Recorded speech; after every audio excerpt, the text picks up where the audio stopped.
Hi, my name is Eric Milard, and I'm the trumpet professor at UNC Charlotte. I want to talk to you about this year's NCMEA All-State Audition excerpt for grades 9 and 10, which is Rigel by Vander Cook. In the opening section, it's marked both andante and calore.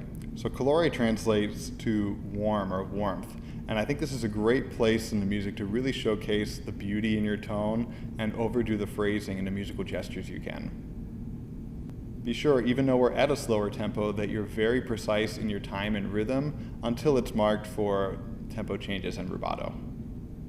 There are a number of dynamic changes marked throughout the piece, whether they're gradual changes in crescendos or decrescendos or subito changes in the second section. Be sure you make great dynamic contrast between your pianos and your fortes, and that you're really effective in your musical shaping throughout. One challenge of this piece is the inclusion of grace notes throughout both sections. Be sure that as you're working on these grace notes that they're quick and delicate and light and don't become something that sort of sticks out from the texture. The grace notes are always going to be leading to the big note that follows them, so be sure that there's some direction in your phrasing as well to the landing point of those grace notes. Another challenge of this piece is the tempo changes throughout both sections. Be sure that as you're doing the retards and the accelerandos that you are organic and gradual in the way you change the tempos, and it's not like suddenly hitting the accelerator or the brakes in your time. In the moderato section, be sure to keep your articulation light and bouncy. We don't want to play overly short or pecky, as that'll make the phrases kind of harsh and the articulation forced, but try to keep everything playful and connected as much as possible. There's a number of different articulation markings from tenuto to staccato and accents throughout both sections of this piece.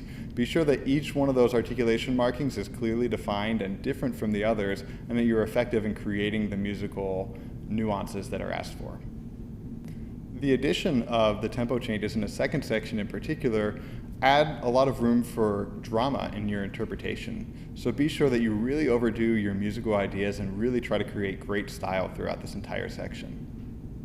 As you're playing, be sure that you always have a musical focus in what you're doing. Especially in the technical section, a lot of times we tend to focus more on just getting the right notes and rhythms and forget that it's all part of a greater phrase or greater musical structure. So be sure, even when you have long lines of 16ths, there's still some sort of direction in that phrasing and that you have arrival points in all of your phrases. As you have longer systems of 16th notes all in a row, try to work on keeping your tongue light so that the articulation doesn't get heavy or short.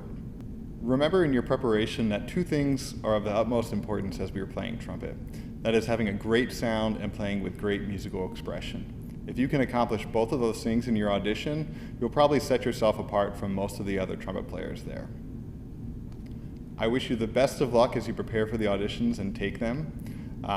And remember that your luck is greatly influenced by the amount and the quality of the preparation you put in. So be sure as you're practicing, pay attention to details, always play with a great sound, and try to fit everything into some sort of musical structure.